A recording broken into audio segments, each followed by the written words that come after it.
So, hello everyone. We are back again for another episode of Vibes and Value with Rivelle. And as we always say, we are here learning with real estate, finance, culture, education, and the vibes are always there. So, without further ado, let me introduce Mrs.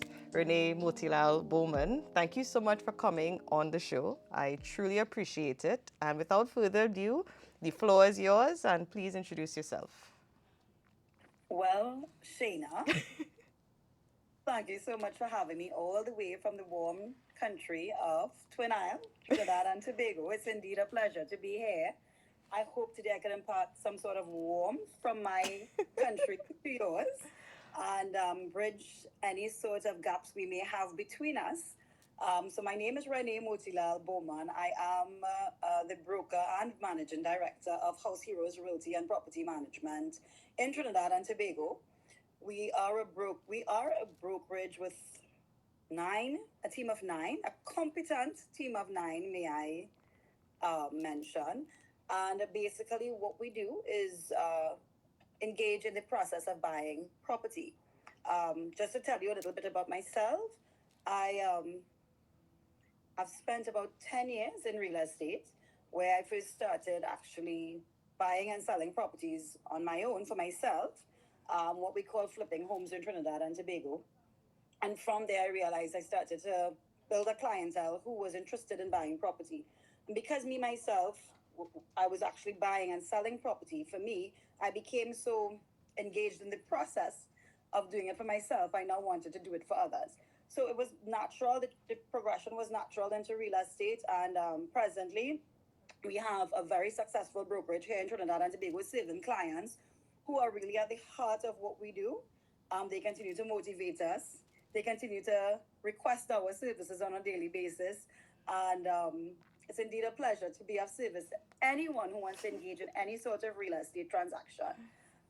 Presently, we focus mainly on Trinidad and Tobago. So it's indeed a pleasure for us to now open up our hearts and our services to any clients in Toronto, Canada, who may be looking for properties here in Trinidad and Tobago. Just to tell you a little bit about myself, um, MBA Real Estate Certified, presently the convener or the chairperson of the Education Committee for our association area, the Association of Real Estate Agents in Trinidad and Tobago.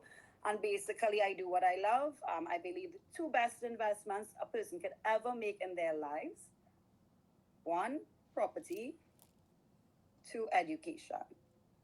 And basically, that's it about me, Shayna. Well, that was definitely a mouthful. Thank you so much for sharing. And like I love how you said opening your hearts, because I know that, of course, people have relationships everywhere. Um, there's a lot of Caribbean people living in Toronto, especially Trinidad. Trinidadians alone take up an estimate of 100,000. And we are not counting those who are of descent, and we are not counting those who are grandchildren. So that is actually a lot.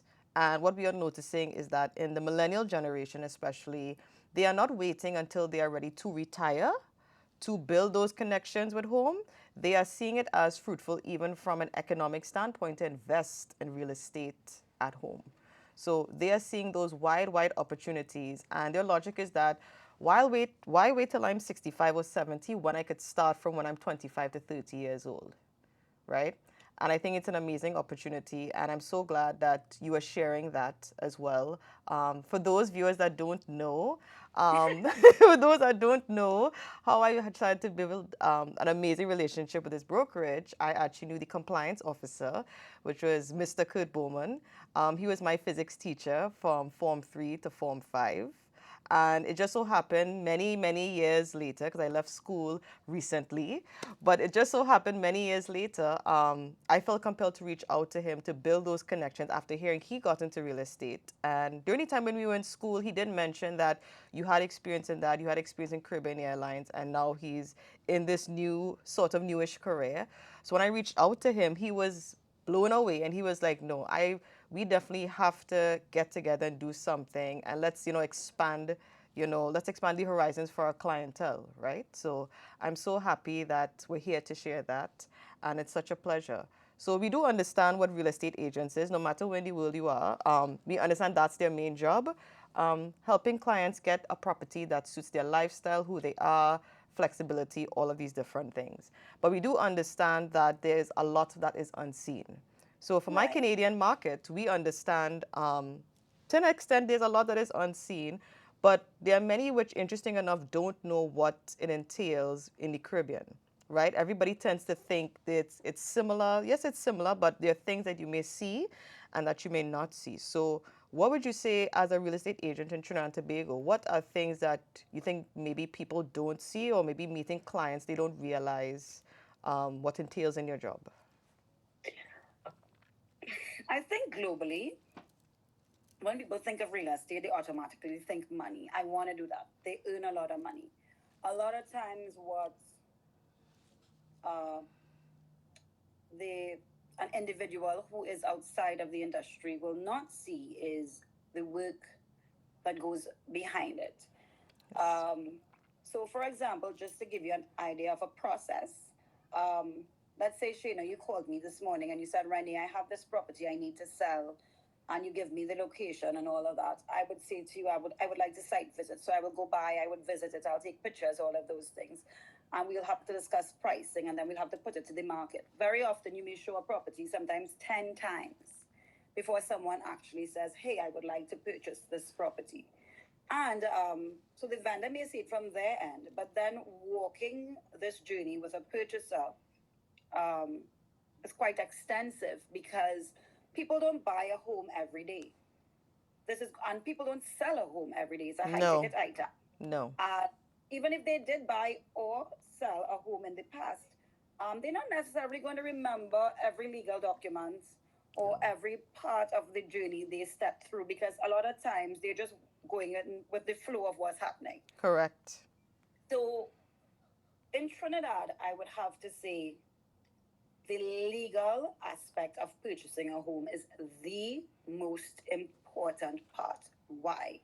Not only for any purchaser we interact with here in Trinidad, but any purchaser globally who comes to us and wants to purchase a property in Trinidad.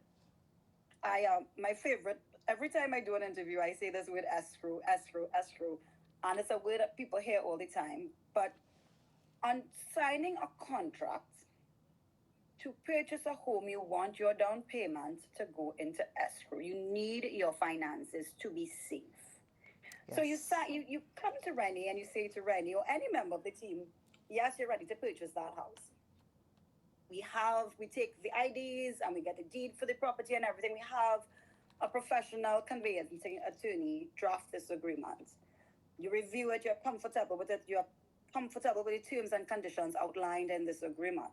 And then you go to that attorney's office and you put your down payment in escrow. Now, this is where things like the word trust, reputation, integrity, they're so important in these transactions because, as I keep saying, they are large transactions. A property is not, let's just say, $10 or $20. It's someone's life savings, it's someone's life work, right? So having this down payment in escrow, and I think it's particularly important for the Canadian population to understand. Well, Rennie, I want to buy a property in Trinidad. You're telling me I have to take an entire aircraft, fly to Trinidad, and put this down payment in escrow? No, that is not the case. So just to help Canadians and to help you understand the process, we do have reputable attorneys, conveyancing attorneys here in Trinidad who possess US escrow accounts. So, what we have done in the past, particularly with our out of country clients who wish to purchase, is what they can do is that they wire.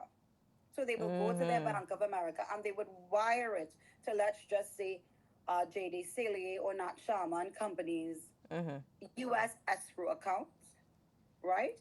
And that's where the down payment is made. And these attorneys are now responsible, these reputable attorneys now take over in terms of ensuring the legal process is completed. Now, Oh. mind you, I liaise with these attorneys to ensure that both parties, so you're asking about what happens behind the scene, right? And Mm-hmm. we do this for all our transactions. We ensure our vendors are up to date on where they are at with their sale. Our purchasers are up to date with where they are on their purchase. Any necessary documentation that may be needed, because in Trinidad and Tobago as well, we have something called stamp duty. And when they say stamp duty, what is stamp duty? Stamp duty, right? It's a tax. It's a tax that would have to be paid on your purchase. I think one of the things I highlighted to you in our discussions prior to this interview Yes. was what I think is critical for your population or the purchasers who may be interested, or the snowbirders, as you call them, understanding that if it is you hold a Trinidad and Tobago passport, Like me. Hello. yeah, right? And you let us just say you were looking at purchasing in Trinidad. The stamp duty is less, particularly if you're a first-time homeowner and all of those things versus otherwise. So I believe one of our discussions entailed clients that you are familiar with who are trying to now get their Trinidad and Tobago passport. Yes, some of them, And yes. so excited to engage with these clients and guide them accordingly. Yeah. Well, thank you. That definitely sets the tone because I can honestly say, and I think some people might be upset with me, but honestly, this show is just about honesty. I have met many who have said where the parents and the grandparents said, well, don't bother with the CARICOM passport and you don't need it and whatever. Well, guess what? You do need it. I've always had it because for most of the people, except, well, I mean, besides those who I went to school with and stuff, I was born in Toronto and I went back to Trinidad at 8 months old and we were back and forth all the time. And then when we permanently moved to Trinidad, I was 12 years old. So I always had Canadian and Trinidadian documents. I still have them. I still have my ID, my passport, my everything, and it's for here. Because I knew in the long run that I wanted to invest in real estate under the age of 40. I knew that even before I understood how to navigate myself. So I was very well aware of that. But there are many that are my age, between the ages of 25 to 35. They're now seeing the importance of holding a CARICOM passport. They never saw the importance because their parents always told them, well, you don't need to do anything down there. There's no use. You can get away. You could just put it. It doesn't work that way, right? It doesn't work that way. And that is one of the reasons why I want to bring you on here so people can hear that you are saying these things for yourself, not saying that, your auntie and your tanty and your nene and mommy don't have your best interest.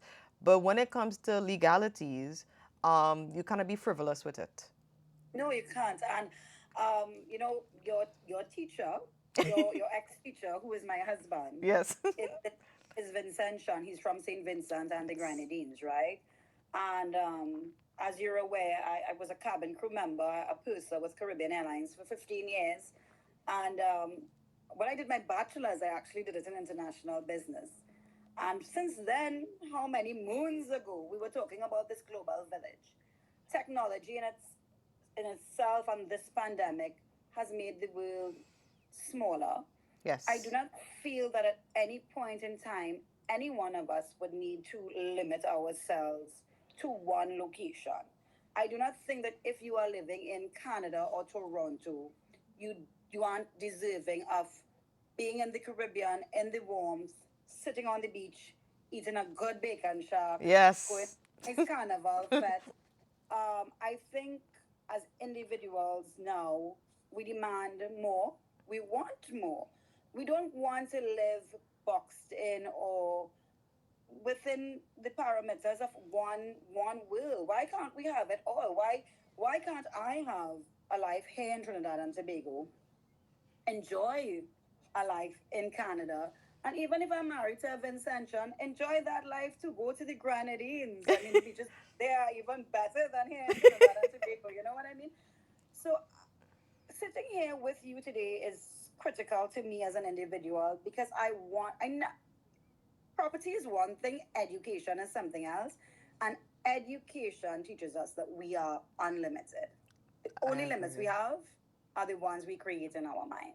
I I 100% agree with that. I've never felt limited. You know, I've had many of my peers and stuff have said, well, now that you're in Canada, there's no need for Trinidad. But lo and behold, external of my intimate circle, majority of people never knew that I was in and out of Trinidad a lot before COVID. It just nobody saw me and nobody knew, and people actually very interested and were very surprised that every time I would go home, I would talk to my peers. I would find out like what's going on new in Trinidad, what And businesses. they probably never had a doubles yet, Sheena. No, they never. So, but it's so funny that all jokes put aside that they would be surprised that I would be asking questions like, okay, like what's new in licensing office? What's going on here? What's going on with these businesses? If I'm home and I get the opportunity to be like at home for a term during my studies, how can I utilize the time there and stuff like that? I remember another conversation I had with Curt, and I said to him that I'm going to have a certain amount of flexibility in my grad studies, and I'm so fortunate that I could work remotely as a mortgage agent, still in Toronto. And once I have my laptop and my phone, it's good. And he was like, great. He said, let's have interactive discussion because you have that flexibility. And there are period of times you get to be home. You get the best of both worlds, like you said. You will get to learn and absorb what is going on in Trinidad. And it's such a good thing because you share that knowledge with us and we're able to share that with you. And that the power is the me of the snowbird market, right? Right now, we are expecting right now in Canada, that's going to be a 2% annually of Trinidadian people who are going to be here, whether it is permanent, whether it's semi-permanent, whether it is going to be on student visa, even though there is a decrease by at least 100 to 200,000, we are still expecting a 2% annual increase. Canadians are not solely looking at Florida anymore as the go-to place for being warm. They're looking at other options as well. They're even looking at the reverse snowbird options. And some people don't know about the reverse snowbird. So the reverse snowbird is a person that they will live in the Caribbean or somewhere that's warm and they will go to colder countries because they may be paid more, there may be more opportunities during that very next season. They're able to make, you know, pretty much a lucrative amount. And when they convert that back into the currency, they're able to continue doing these things, right? Areas of architecture, some of this are like the summer visitor period, so like the Toronto Carnival period, these tourism periods as well. So these are the different things that the snowbird market is. And to me, if we are starting much younger with the snowbird market as 20 years ago, the support is needed from now. You don't need to wait until you're 40 years old so that you could do it next 10 years. If you are 25 to 30 years old, let's start from now. You know what I mean? And this I find very interesting, because when you look at your dollar to ours, right? Let us just say you had 20,000 Canadian. That's equivalent to 100,000 TT, right? Yes. So you get a better bang for your buck investing in Trinidad and Tobago versus, let's say, Yes. Florida. The next thing is that we have direct flights. One flight from Toronto to Trinidad on Caribbean Airlines, 5.5 hours, you're here. The other thing is that property in Trinidad is generally one of the safest investments because very, very rarely do we see depreciation, right? Actually, 2 3 years ago, I used to say 1.35 million TT, which would say average that divided by $5. If we put it in Canadian, let's call it 65,000, 1,000 650,000 roughly, yes. Yes, roughly, uh, yes. Canadian, 1.35 million TT. That could have gotten you a nice 3 bedroom townhouse in Trinidad and Tobago, very near the airport, close to all amenities, gated, safe. And you know what? 3 years later, it's now 1,650. 300,000. You can't get anything less than 1.65. So our property market is strong. A lot of Trinidadians, they invest in property, they hold their property, and of course, you could literally, like for me, when I advise my clients and I say to them, if you're living in Toronto, Airbnb out your investment here in Trinidad while you're not using it and generate income for yourself. That's going to assist you with paying your mortgage. And you just block the time that you will be here that you want to use it. So if you're coming for Carnival, you're coming for Christmas, there is no need for you to have a property sitting here empty while you're at home or while No. you are at your next location just gathering dust. Make sure any investment you make generates income for you. I totally agree with that. And interesting, you brought up the Airbnb market. I do have clients, some of them, well, I did go to Northgate with. They're interested in Toronto's Airbnb market. Many of them have, one of them in particular, he has investments in Grenada, he has investments in Trinidad. And even though Canada has put a ban on foreigners buying until 2027, some of my clients are not waiting until the ban is released. Canada is actually considering rescinding the ban before, just because of the stimulation that is needed in the Canadian market. This is the lowest it's ever been. The last time the Canadian market has actually been this low has been around 2009 to 2011. That's the lowest has ever been. Right now, people can actually purchase condos for under $4 million TT. That has not happened in 10 plus years. Literally of last year of 2025, May June period, there were literally an estimate of 50,000 condos downtown Toronto that were not sold. They were absolutely empty, which was a huge shocker. Yes, they were completely empty. If I was even giving the joke to a colleague, some of my colleagues and I, we were laughing about it. Even the neighborhood that Drake lives in, which is called Bridle Path, it is what is called the Millionaire Lane, right? All the millionaires live there. Houses are 20 to 30 million. For the very Wow. first time in almost 20 years, that neighborhood has been devalued by $10 million. We don't see those types of devaluations here. And one of the things anyone investing in Trinidad and Tobago would need to understand is we are an island and our land is very limited. Hence, Yes. it holds such strong value. Our land is not limitless. And so our property generally always appreciates in value. Of course, working with a professional will help in terms of advising on what type of property to invest in because there's certain types of property I would not always necessarily advise someone to invest in, like properties that doesn't have the relevant town and country and statutory approvals, because if tomorrow you had to sell it, you would not be able to utilize bank financing for it. But Yes. I prefer not to look at property as something emotional. I prefer to look at it as something that's an investment for your future, right? I mean, in your retirement, if you invested in a property in Trinidad and you have it rented, this is passive income. By that time, you would have probably paid off for that mortgage they took from you or whatever equity they used from you. That would have been in the past. And at age Absolutely. 60 or 65, you would be sitting in your home and be so happy in your retirement that you just have money coming in from a rental in Trinidad.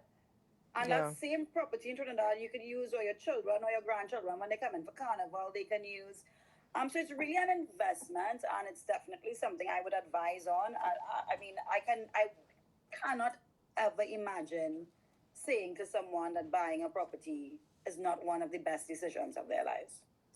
I completely agree. And I was actually, it was a while ago, I was speaking to Curt, and many are actually saying that due to, there's a lot of economic instability due to certain crisis and certain things happening, the Middle East and different countries with regards to the oil and different resources and minerals, etc., that are affecting the market and stuff. But many are looking at Canada as the newest area to reinvest in. We went through a period of time where a lot of Caribbean people were flocking heavily to the UK, they were flocking heavily to the US. Now it seems as if Canada is the next place to look at again. During COVID, a lot of Americans came during COVID, a lot they did. Now we're going through that period where people are seeing, like, for the very first time, I never owned a house. And it may seem strange to people in Trinidad, but you'd be surprised in Canada, there are people that as mature as 40 years old have never owned a home. This is the very first time in Canada people between the ages of 35 to 40 are owning a home, because the average age for a Canadian to actually own home was 36. 10 years ago, it was 26 years old. And the average Canadian right now, they are not having the attitude of being like that resistant. They are, some of them, being fear-mongered by the media, but some of them are saying that, guess what? I can't wait my whole life. And if realistically I have to depend on Canadian retirement, it's not going to be enough, because it is equivalent to what the government gives you as 15,000 a year. 15,000 a year, you cannot survive. You will not be able Honest. to survive. You will be poor. Not just flat Yeah. out, you will be very, very poor. And many of them are saying that even if I don't want to go the stock market route, I don't want to do these things, the easiest thing to do is flip houses, or the easiest thing to do is to Invest get into real in estate. property. It is definitely the easiest thing to do. I must say, I believe property gives you security and protection in varying ways. Um, Whether it be that you're investing in a property in Toronto or in Trinidad and Tobago, let's just put it this way. If for some odd reason you lost your job or something negative was supposed to occur, you can rent out part of your home, Yes. right? To assist you with paying the mortgage. Sometimes I even have discussions with clients regarding just buy the property, rent it out, have the rent pay the mortgage, you retain the asset, right? I always see, as I said earlier, I see property and education as an investment in growth, and it's amazing how fast time flies because Kurt and I, we got married, I would say 20 something years ago. And it was in no time at all that we had developed so much equity in our home. A property we bought at 415,000 20 years ago was now valued at 1.4 million. And we were owing something like 100,000 TT, and we had 1.3 million in equity. Wow. We then took back then to buy another property, refurbish, sell at a profit, and so we kept going. And that's how I ended up in real estate, right? So I don't think I do real estate, or Kurt and I practice real estate because it was just something. I think it's a lot deeper for me. It's something I love. It's something I'm passionate about. It's something I want the world to know. Because all of a sudden, one little property that you would have invested in becomes a source of what I would call wealth. And that you see that there, the generational wealth marker and the root is something that Canadians, especially those who are Caribbean people, are looking at differently. We can no longer acquire wealth the way our tanti and mommy and nene work Cost abroad. of it too high. It's not realistic. And even aside from enjoying the best of both worlds and having generational wealth to utilize and enjoy your life, realistically, the working market in Toronto, it's not as best. This is published everywhere. It's actually at 6.7% unemployment. That is consisting of seasoned persons who are educated and those that have graduated during and prior to COVID. So the unemployment market is alarmingly high. People cannot sit down and wait for jobs. You have engineers, doctors, and lawyers right now in Canada, I could be very honest with you, that are Uber drivers. So you are seeing people rush into real estate, flipping houses, doing it as a form of income. I actually met a young lady like myself that her and her husband were flipping houses, and she's a TV producer. And she said, "You'd be surprised as a TV producer. I am not earning what you would think a TV producer would earn." And even though my husband has investments, our two incomes together, it is still under 100,000 Canadian, right? And we are still underneath that. So you are seeing people getting into real estate very early, getting into mortgages, like myself as a mortgage agent, because our logic is that even with the inconsistency, the 9 to 5 is not going to work, right? And to start off realistically, to even get a mortgage in Canada, you need to at least start off with at least 70,000 Canadian a year to make. That is at least. I still like the North American approach, and I'm hoping slowly but surely we in the Caribbean catch on. I always admire how hard North Americans work in terms of having two and three jobs, right? Um, as individuals, we can no longer sit and feel sorry for ourselves. No. If we have dreams, we have goals, we have ambitions, we need to work hard to get them. As I said, the cost of living will continue to go up. It's definitely not going to go down. So if we No. have certain dreams like owning a home, as the case may be, you're gonna have to strategize. I always say buying a home is a strategy. It is a strategy. It is not something your mom or your dad is not going to leave you $2 million TT or Canadian. Nobody's gonna unless you come from a very, very wealthy home, it requires strategy, it requires planning, it requires savings. And one of the big boo boos that happens here in Trinidad with all of my beautiful clients that I engage with, buying a car is something that's really easy to do here in Trinidad and Tobago. You could get a car loan like that. And Shayna, as a person who's into lending and financing, I'm sure in Canada the same debt servicing ratio and stuff applies, right? Yeah. And the So card debts I see from my clients is like, I can honestly tell you, within the parameters of being confidential, the card debts that I see Canadians have, they could buy out Richard's Bacon Shack and all his amenities. When I see, I honestly told a client, with all the respect, you are telling me this put is putting you in horrid debt that's that you feel like you're not seeing your way? yeah. And it's because this when I chat with some developers, actually there's a developer who is I don't want to call him a snowbirder because he's here. He lives in Canada and here he was back and forth all the time, very close to me. And he when he's going back and forth and he's in Canada and he's looking at your process and he's in Trinidad looking at our process, one of these is like, Renee, oh my God, it's so difficult for a person to get a mortgage in Trinidad and Tobago, right? Because the banks, they really put them through the ringer here, right? So for you to be able to get a mortgage. So what I like to do whenever I have these interviews, I need to see it. I have to see it. It's my responsibility to see it.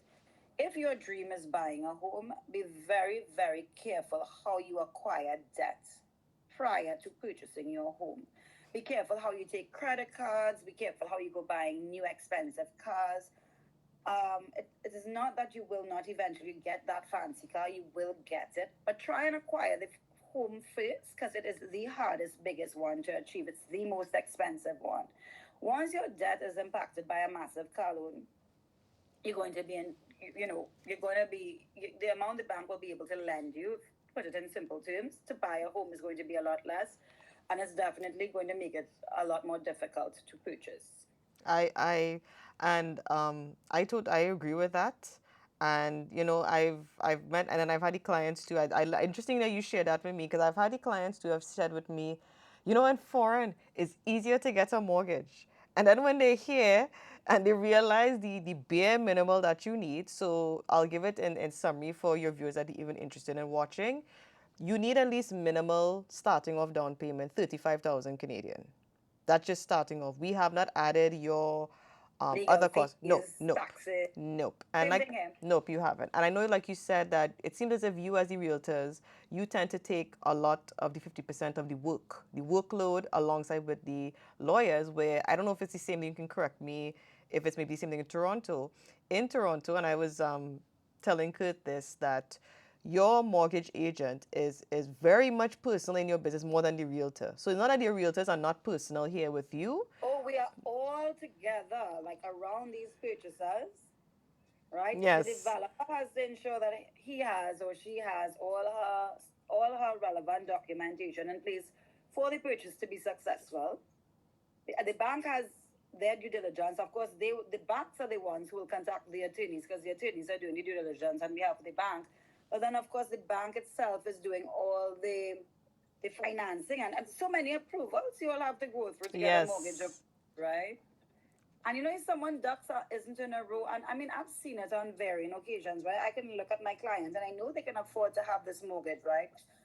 But something very, very small, like they may have had a credit card that they forgot to pay off in the pandemic because of whatever was happening, and there's the situation was escalated to a higher office, and as a result, the bank's policies that they just can't give them a mortgage, right? Yes. Uh, Banking policies are also very tight, and we have. I mean, I as a broker or any real estate, we have to respect them, but it's all of there's so many parties, so many stakeholders involved behind that purchaser acquiring that home. Yes. So, There's so many people pushing forward to ensure that that homeowner becomes a homeowner. so interesting enough, on the flip side, a lot of the work that you share that you do, or what a real estate agent will have to do, and kind of mortgage agents do the bulk of that. And we don't necessarily have to go to the banks as our first option. We have our A lenders, which is our traditional lenders, your standard income, your clean credit, there's no problem. You have your B lenders. Your B lenders are your people that if you have some blemishes to your record, you don't fit within the traditional market, but you can be, you know, you're able to sustain your lifestyle, you can go to them. And then you have private, right? With private, is the interest is a bit higher. A lot of Canadians have been going the B route and the private lending route, and you can even have a blemish credit score. So we work with 40 different lenders at Pineapple, and there are some of our lenders that actually are willing to work with you with a bruised credit score as low as 550. And when I told Curt, that Curt was like, "What?" He's like, if this were to happen in Trinidad, he said, "You know what would happen in this place?" And I was like, "No, we have lenders that we work with that are willing to work with you with a bruised credit score. In some cases, they may say, here's what. If you're not able to provide certain documentation, we may not require certain things of you, but you'll have to pay, let's say, maybe a 1.2% interest, a bit higher, right? In some cases, they'll say, okay, guess what? Your bruised credit score is 600. What do you have? What do you have? What assets do you have? What can you contribute? Are you having inheritance? Are you having savings? What do you have? Actually, interesting enough, Canadians right now are actually receiving more gifts from their baby boomer parents and grandparents, because, of course, they would have come from the time where $200,000 for a house in Canada 40 years ago was considered as prime, and now many of them have $2 million in equity in their home. So, Good. which is a good thing, number one. Number two, people in Canada are starting off families a lot later, and many of them are not starting families. Most people, like, I'm pretty sure you've heard as a realtor, will be like, I'm investing, this is my first home. If I have a family later on, you know, Canadians are not taking that approach. Canadians are saying to me, and some which I have, they're like, I have a child and I don't want any more. Or we have no children, we don't want any children, and this house is the plan. If this is the stepping stone, there is no, we don't want to cater for the what ifs or the maybes, because Canadians, especially the millennial crowd and some of the Gen X crowd, they are very, very conscious about the economic state and the high cost of living.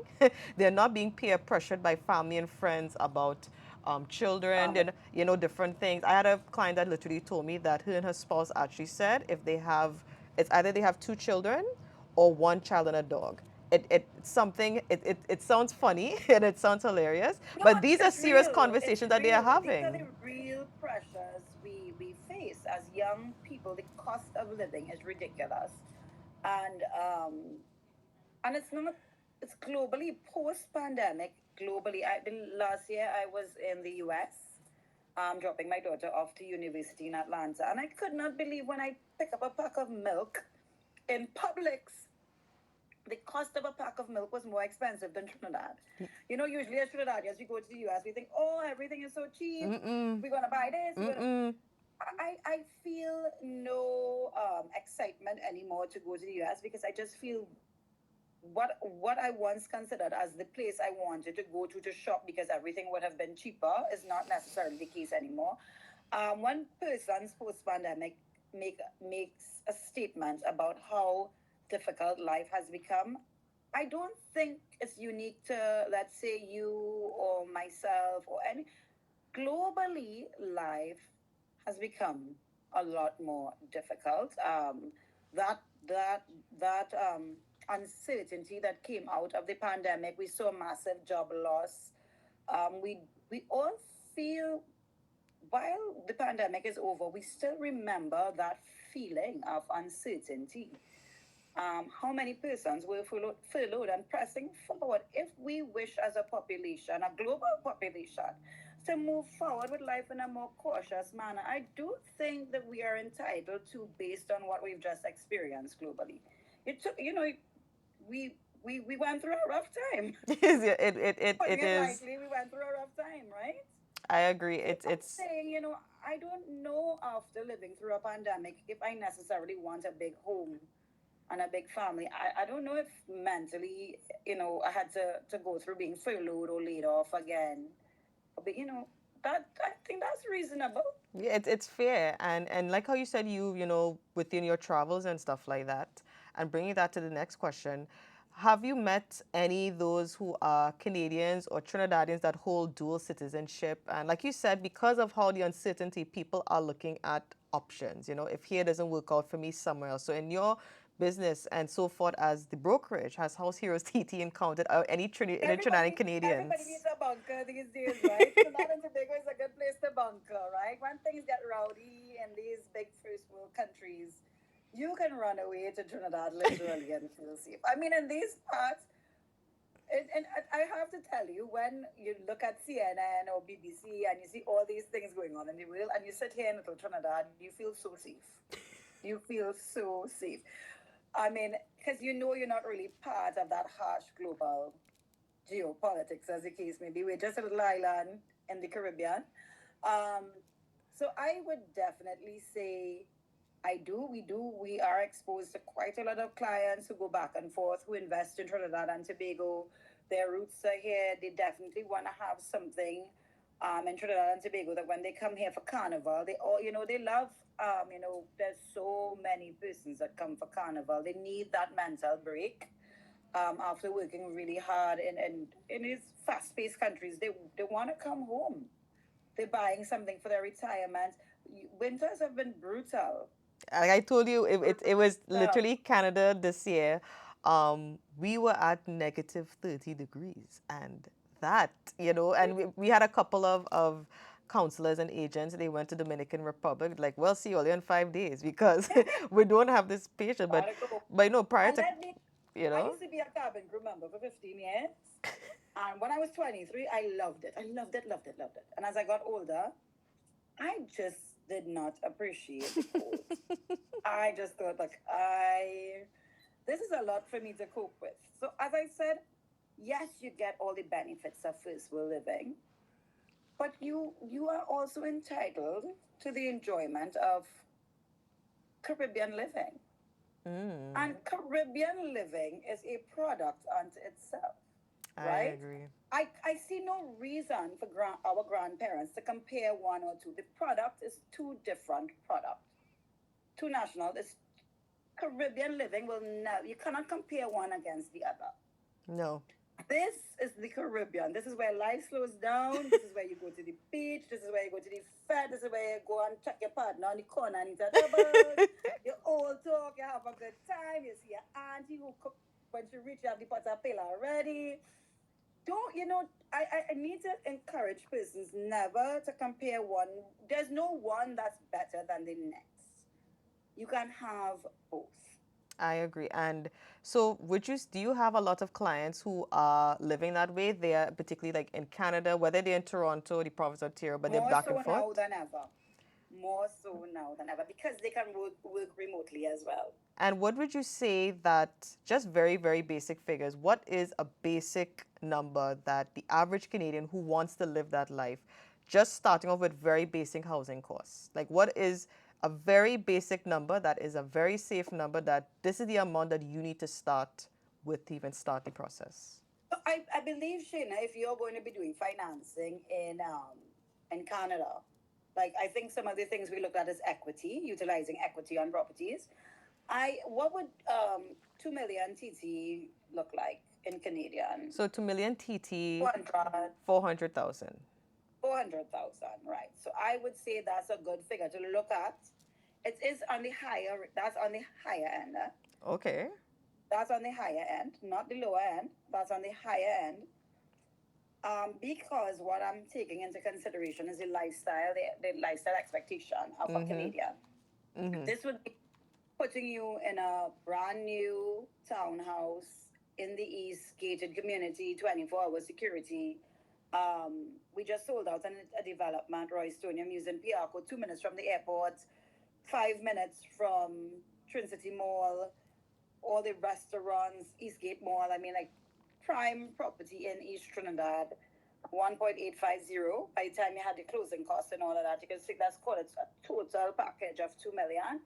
And that you could still get something cheaper at 1650, again in a gated community. And I think if it is you're going to be investing in Trinidad and you're going to be leaving your property unattended, you may want to have it in a gated community, particularly if you have a vehicle, that kind of thing. Safety reasons. Just for the peace of mind that, now you can find more affordable housing, but that is an average figure, let's say, for something that is um, of a particular standard within a safe community.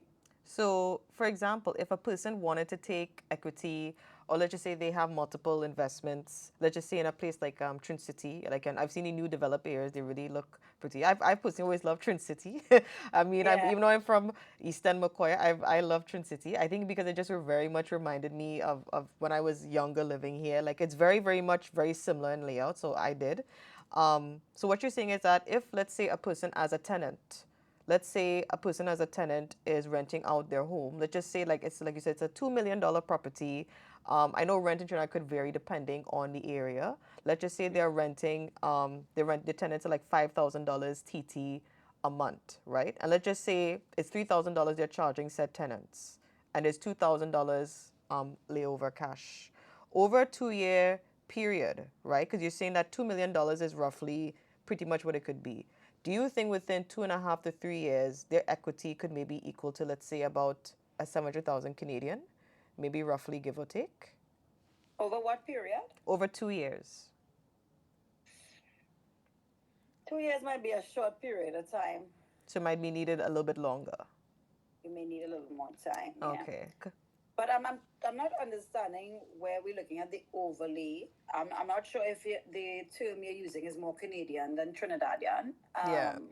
I don't know. Can you break that down a little So bit I'll for give me? an example. So I was talking to a client that your average home in Canada, like very simple, not high end, just very, very basic, is going to be about 700,000.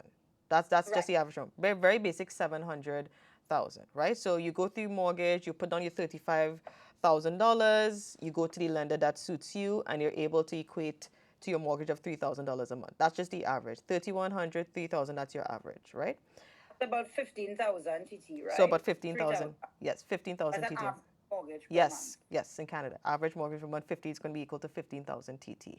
Now, the average income in Canada, this is like minimum wage is 5,000 Canadian, right? 5,000 Canadian. It's very month. high. That's good. No, for here it's not good. I could tell you for here, for here when you are earning 5,000 and you take out That's that minimum 3,000, wage, you said. yes, 5,000 Canadian. yes, That's per month, 25,000 TT. yes. That's it. That's how high the The cost of living average is. Trinidadian does not earn 25,000 No, TT. no. But 5,000 Canadian is standard.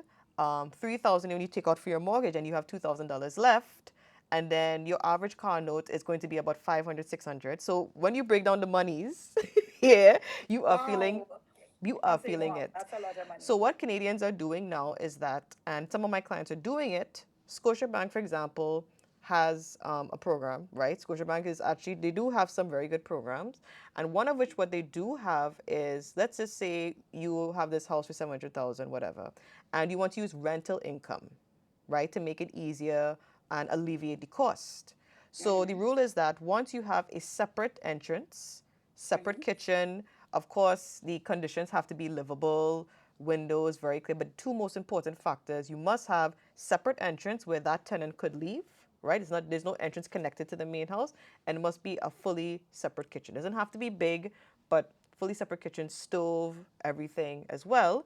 That can qualify as rental income, right? So you can't qualify as rental income. And the average person in Canada who's renting a basement apartment, not regular apartment, just the basement alone, pays between $1,600 to $2,000 Canadian a month. That's a basement apartment alone. So what some of my clients have done and what some of them are doing is that we've worked out that, okay, your mortgage is $3,000 a month. You're going to rent out the basement for $1,600 a month. You will only have to pay $1,400 for your mortgage, right? Makes sense. We take $1,400, we're going to deduct it from your salary of about $5,000, right? $3,600 remain. What I've said to them that on a safe figure, if you want to start the process, average give or take, whether you want to invest in properties, it could be in Dominican Republic, it could be Trinidad, it could be etc. You shouldn't save anything under $1,000 per month. You shouldn't save underneath that. You should at least start off saving $1,000 per month. You might have to ban your belly, maybe eat a little corned beef and rice, might have to Hey, eat. ban your belly. Hey, me be looking good. I've never heard anybody dying from banning their belly. It Right? doesn't matter if cholesterol and Yes, everything might be in order. right. Canadians are not too keen always on the ban your belly thing, but we do that. You might have to drink a little hot chocolate, cut back on the It's not Starbucks, for us. cut back, It's not for cut it back a little bit. You might have to cut back a little bit. You might have to cut back on the Starbucks, let go the Red Lobster, let it go, let go just the for a soft few drink. years. Just for a few years. Just for a few years, right? And about 3 to 4 years' time, average, you could save about roughly, and I worked out with my financial advisor, you could probably save about at least 60,000 Canadian if you do that consistently. You do that Wow. consistently. Like I will definitely share with you, I've worked out the math. Like I've gone through the math. The possibilities are there. I'm not saying it's easy, but luckily 5 to 1 is not a bad exchange. It's a good exchange. It's a good It's a good. exchange. It's a good And you know what? exchange. That is something I think that Canadians should tap in on, particularly if you're Trinidadian. I remember once I was looking to buy a ring. I really wanted this ring. It was quite an expensive ring. And being a cabin crew member, I would go from airport to airport, looking at the cost of the ring and then looking at the exchange rate to see which was the best airport to buy it in, right? When your exchange rate is particularly high, like now it's a bit, it's 5 to 1, which is not as good as it used to be, right? Yes. But that is prime time for investment. You get a better bang for your buck, right? But even now at 5 to 1, that's still good. Yes. I mean, it's better feeling like they're going somewhere, and if all of a sudden you had $1, it just becomes five, and like, wow, look at how much money my dollar holds. So now it's like, I mean, at 5 to 1, investing in Trinidad, some of these figures you all are calling here, like 5,000 Canadian, that's equivalent to 25,000 TT. A teacher in Trinidad earns half of that. Yes. So even when I shared that with Kurt, and Kurt was like, $5,000 poor. He said, but what all you? He said, what all you using up there?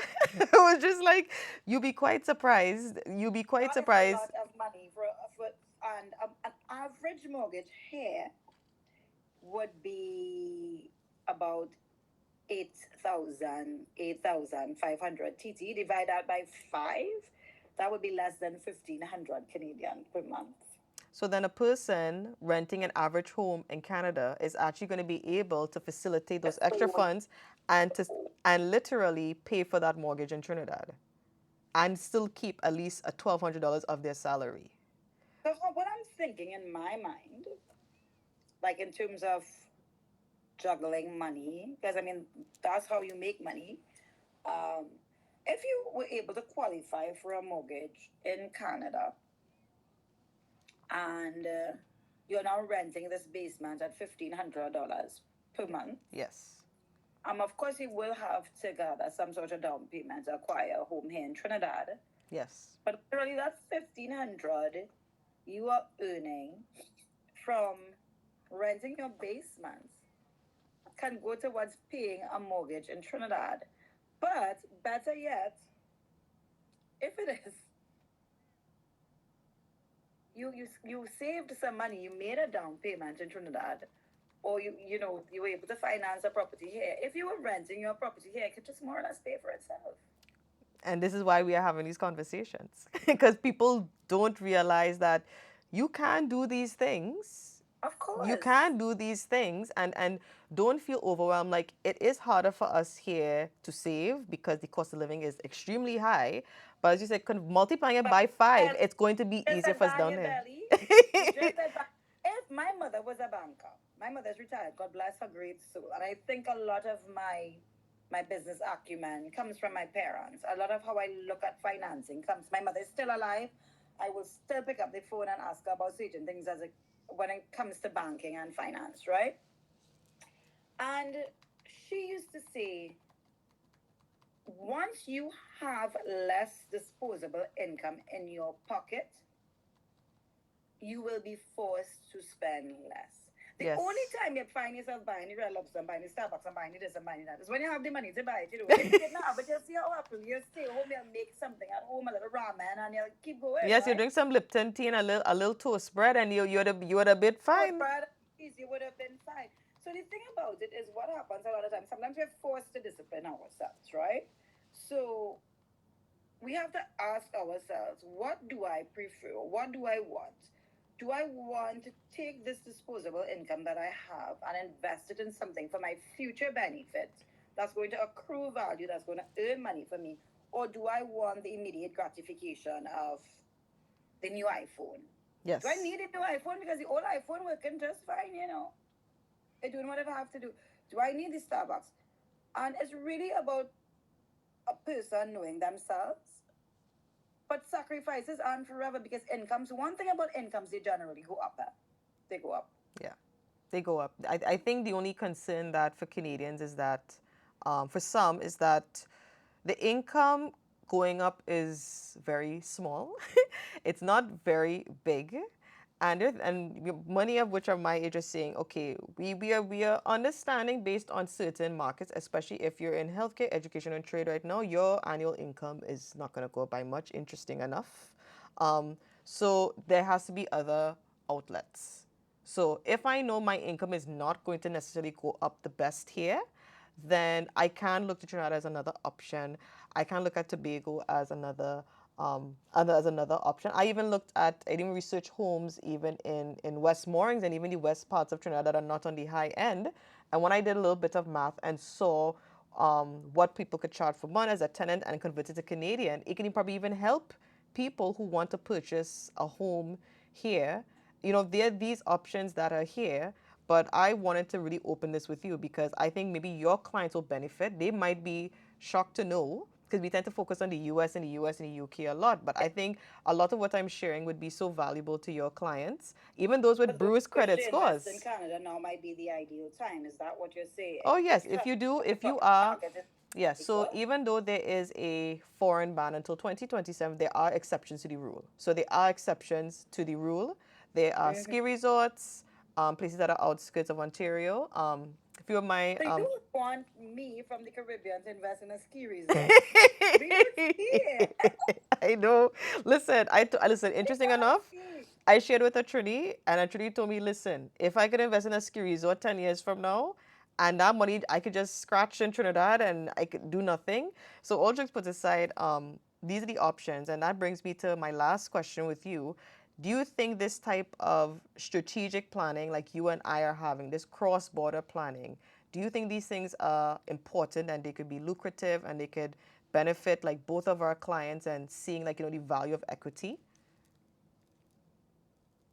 Strange enough, you're asking that question, and you just made a statement. There's this foreign ban until 2027. And you know what? Yes. I thought to myself immediately, what a good time for any Trinidadian who would like to invest in Canada to start planning. You have a year. Yes. So I think what we're doing right now, Shayna, we're planting the necessary seed that has to be planted in the mind of a person who may wish to do this sort of cross-border investment, be it, as you said, snowbirder, reverse snowbirder, be it someone who is Trinidadian who would like to invest in Canada or vice versa. My dentist just left Trinidad to go to live in Canada. And there's so many more persons that you know that we know that just go back and forth all the time. And I think we sometimes if they're in Canada, we don't even miss them because we just see them and they're here. We don't even know where they are really, No. right? Um, but I definitely believe if you're moving back and forth continuously, you will want to have the benefit of both. You may want to own property in both countries, and our partnership and collaboration today can assist and support anyone who may have that goal, that dream, that ambition. And I think for both of us, Shayna, based on our discussions, we're just happy to serve, to be of service, to see persons achieve such a grand dream like You know, at my age now, I'm not going to tell you how old I am, but I do have a daughter that's 20. I have been married for about 21 years, right? So that will give it away a little bit. My hair's all black, by the way. But we live, we live and we dream. We live and we dream. And the whole purpose of this life is to achieve more than we have ever imagined. And if there's anyone out there who has dreamt of having the best of both worlds, we are here to facilitate that dream. We are here to support and help. And Trinidad and Canada, Toronto, we're not that far apart. Actually, we're just a Teams or a Google Meets call away. Yes, so I am so glad that you have offered that. I know my clients as well, and I can imagine how your clients would be so beneficial because you'd be quite surprised that there are still a lot of Canadians that rely solely on the bank for information. And then when they meet independent brokers, because I'm an independent broker, Pineapple Financial, I have that option to provide all of these amazing things. And when people realize my bruised credit score won't keep me back, I may have to pay a percentage or two higher. Maybe the mortgage might be a couple $100 more, but I have an opportunity to try. I have tenants that I could rent. I have a family member or two who will live with me and we'll all pay this together. We'll all make this home investment together. And the big thing I think you and I shared in common is that not being afraid and planning is going to be the ultimate way to break through. You know what I mean? A lot of Canadians are getting very scared and nervous, but I've shared with them over and over, being scared is not the answer. Talk No, to somebody and don't let we the media and the banks scare you and make you nervous and make you feel as if you're too we lived old. through a pandemic. We'll be okay. You know, we're still here, and yeah, I don't think and there's anything for anyone to be scared about. Another thing is they need to know that here, what if I feel hopeless that I can't acquire something in Canada, perhaps I can look to the Caribbean. And that's okay. And And there's no shame about that. That's okay. There's no embarrassment. If you need to be in Trinidad or Tobago or invest in something just to sustain yourself being, that's okay. Don't make people make you feel embarrassed. It's not embarrassing. You are choosing what is best designated for your well, life. I am surprised that anyone would think owning a home in a Caribbean island is embarrassing. That for me is like, why would you know that statement along with this? If I was living in Canada and I own a home in the Caribbean where I have access to beaches and all that, I would not think anything about that No, situation. I think it's just that Western world thinking that if you're here and your parents are there, you are above. But the younger generation is realizing that that's not the way it is, right? Because we don't look at other groups of people who are not Caribbean and we don't look down on them for having homes in St. Bart's or all these islands. We don't look down. But, for Caribbean people, I think the younger generation, even those who may have been disconnected from their roots, they are sort of going through this revitalization process where I could expand these options and I can enjoy my life. I can financially enjoy my life. We can build these conversations. And a realtor actually spoke to me and said, Shana, I like that what you are doing and a lot of younger people in finance are doing. You all are taking a very different approach compared to your parents and your grandparents. But do you know? I don't know what you all or what they what persons read about Trinidad and Tobago. But do you know that Trinidad is one of the richest countries in the southern hemisphere? Yes. We may not have the best roads. That's Don't the worry, truth. here getting just like that. This We were over a pothole the other day. Don't even but worry about let me that. tell you, Trinidadians enjoy a really good standard of living, you know. And Yes. outside of just the standard of living, there is a vibe, there is an energy that exists in Trinidad and Tobago that is unique unto itself. And anyone who hasn't immersed themselves in, as I said, our product or our brand, you can't compare one against the other, but we have the best food. Yes. I mean, Trinidadians are warm people. Like you get to Trinidad and it's just, you know, you I can't even begin to Yeah, it explain the is. It experience to is. someone who has never experienced it, you know? Yeah, I And it's not agree. me picking up for my country. I used to be a cabin crew member. I've traveled all over the world. And I'm not making a statement because I am Trinidadian. I'm making the statement because I've traveled all over and I see the uniqueness of Trinidad and Tobago from my own personal experiences. I totally agree with that. And many of my clients, even those who may not have been back to the Caribbean, or they've never, many have shared with me that Sheena, talking to you, I feel comfortable. I'm okay with sharing, my vulnerable moments. Some of them have their highs and lows, because we're all human beings and we have our highs and lows. Some of that I feel comfortable talking to you. Some have said, sometimes I've gone to the bank and sometimes the bank embarrasses me how I speak. And these things still very much happen even in a place like Canada that seems to be liberated in 2026. So I have a lot of Caribbean clientele.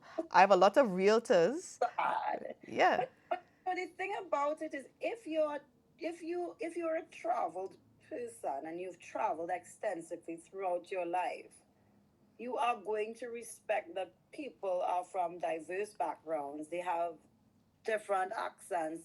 They're culturally different, and to think or to make a judgment that someone is less than someone else because of an accent shows a high level of ignorance. Yes, it does. Yes, it does. And I actually have a client of mine. We graduated from the same program in UFT, and she nearly went back to the bank because she wasn't too sure. And we're working off the process now because she's starting, and her and her husband are looking forward to their home. But she said, I literally was in the bank trying to ask questions. She's a Black Latina woman, and she was like, they're telling her, like, speak in a way I could understand. They're saying these things, and many of them have shared with me that going into this journey as a home, and it's exciting and stuff like that, I don't need to have that in my ear. I don't need to have people making me feel inferior. I want to have transparent conversations. You and I are very free fluid here. And many have said, you know what, I just want to have that comfort level and safety level with a mortgage agent. I want to have these comfortable conversations and not feel ridiculed. I'm asking stupid questions. And you know, as well as you mentioned, my husband and I, we're the two directors at House Heroes, and we are built. Our brokerage is built around that sort of boutique brokerage. When you think about a boutique service, and we are very respectful of diverse backgrounds. Our team is trained accordingly, and we live in a globally competitive market. And when you look at, let's say, Trinidad, for example, the amount of real estate brokerages in Trinidad, I can't even begin to count them. There's so many. But the one thing that we can compete on is our service levels. And I'm surprised because as a Trinidadian, we always look to Canada as being, the people who are most polite and service oriented. So I'm surprised with what you are telling me there. But most of my clients, the reason that our brokers we've been able to do so well is because of the relationships, not only me, but all the agents that our brokerage have with their clients. I mean, we get to know them intimately, and a lot of what they discuss with us is highly confidential, similarly to yourself, because it is about finance. But like every time I close on a property, and based on the relationship, I always tell my client, particularly if it's a single business, if you ever end up in trouble and you're unable to pay a mortgage, please let me be the. Don't panic. Call me first. I hold their hands when I congratulate them, and I hand over their keys after we do the whole celebratory. And before I leave, I say, if you ever have any problems paying this mortgage before you begin to panic, call me first. Why?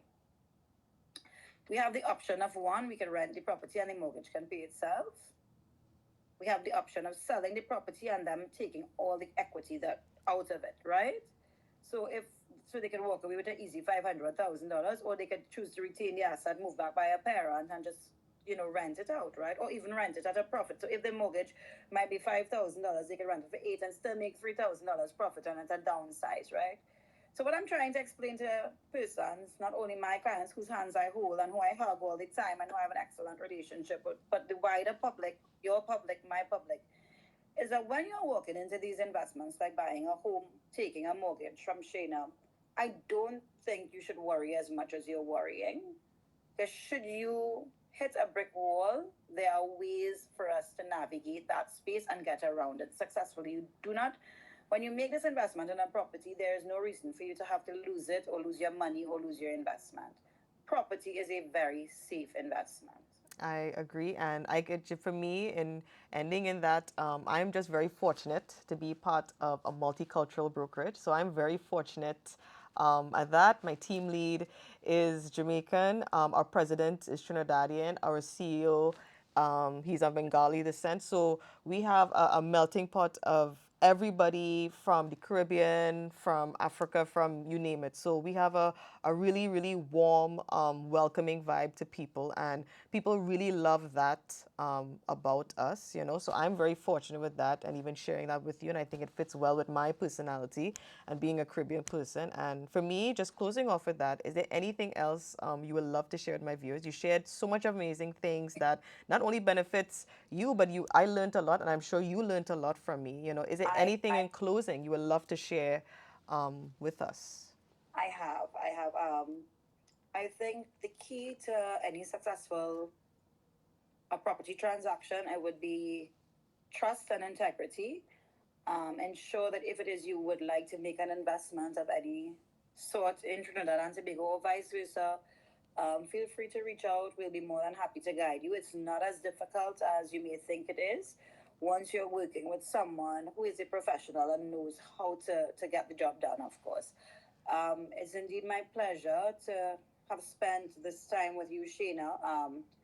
It's indeed a pleasure to reach a wider public. It's always a pleasure, as I said, not only to be a real estate broker selling property, but to have the opportunity to educate. This platform has given myself and not only myself, but my team and the wider Trinidad and Tobago real estate public the ability to let Canadians know that this is a real possibility. It's a lot easier and a lot closer than they may realize. Now with real estate, we do virtual walkthroughs.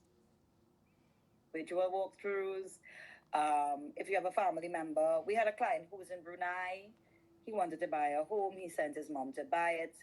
We have legal support where our attorney, because of the 12-hour difference, she came out at 9 p.m. We had virtual calls on this. Our attorney was able to navigate the legal work. With him being in Brunei, we were able to more or less get the job done. And he came for closing, right? His mom was here acting on his behalf in terms of going to see the property and making sure all was in order. So we can navigate persons wanting to purchase both ways, and it's definitely not as difficult as one may think it is. Well, thank you so much for sharing that. And I have to close and say for myself, for your clients, I would be very happy to offer them support, whether it's for permanent, whether it's a snowbird, whether it's a long term investment. My brokerage is very supportive. My team is very supportive in terms of financial planners, accountants, tax personnel, so forth. I have a very well curated team that is very much supportive, very much culturally sensitive, since 50% of them are Caribbean, so they very much relate very well. And any clients of yours or anybody who's interested, I would be very much happy to offer them my support and in every single way. Yeah. And similarly, House Heroes Realty and Property Management. They can check us on Facebook, on all our socials. They can contact you. You have our numbers. Yes. We are happy to be of service. And thank you for having me here this afternoon. And I wish you all the best, Sheena, in your future endeavors. Okay, thank you so much. And I'll lastly close with every guest on my show. I ask them 5 fun questions. It's a this or that. Nobody gets. I'm in. I'm game. Nobody gets away. So my first question is that: are we eating plantain fried or are we eating plantain boiled? Fried. Yes, fried. I don't mind boiled, but Fried. It have to have that little black stuff on it. yeah. Boil is if it's like really stew fish or something, but everything else it has to be fried. Fried. Are we having bacon saltfish or are we having bacon smoked herring? Yeah. Yes. I can have both. No, you can't have both. No, remember we banned we belly to buy that property, so we had to Smoke choose herring, one. smoke herring, smoke herring. All right, Bacon, smoked herring. smoke herring. Okay. Would you prefer honey as a sweetener or maple syrup as a sweetener? You know. I This guess I'll take honey. Yeah, I know Caribbean people choose honey. I know Canadian people will choose maple syrup any day, all day, every day, because honestly, good quality I maple prefer to syrup. have none. None. No sweetener banana. Blend a banana in it. It's sweet. You rather not. Would you rather spend a Christmas in Toronto, or would you rather spend a Christmas in Trinidad? I know. I've had interesting. I've had Trinese who have said otherwise. You I be would prefer as a cabin crew member, and I'm just speaking because now I can understand this being a bit odd for some, but I would choose spending a Christmas in Trinidad and Tobago any day. I agree.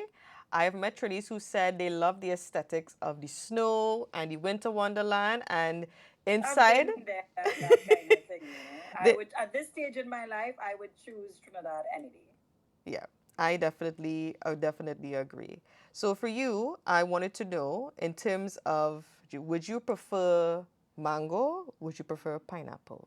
Now, mind you, the brokerage I'm working for is pineapple, and we love a lot of pineapple, and some love mango. But would you prefer? What type of mango? Okay, Julie mango, Julie mango. I'll take the pineapple. I choose pineapple. Okay. And my last question is that if you had to choose between a cricket match or a basketball game? Watch cricket. Have you ever been to cricket in Trinidad? Have Yes, you I ever? have. And you know what? I will never understand the game, but I will be rooting for Trinidad. But you don't need to understand the game. You just need to go for the line. The line. Yeah. Well, yes. Well, thank you so much, Renee. It Pleasure. was a pleasure being on the show. And like I said, to the rest of my viewers, please don't hesitate to reach out to House Heroes. They are willing to help anybody who wants to invest in Trinidad, your family, your friends, anybody. Please don't hesitate. You are in safe hands and you will ensure that you'll be getting all the help and everything that you need. So I must say, Thank you, Dana. thank you so much. I truly appreciate it. And please, let's just keep in touch. Most definitely. Bye bye. Okay, take care. Bye bye.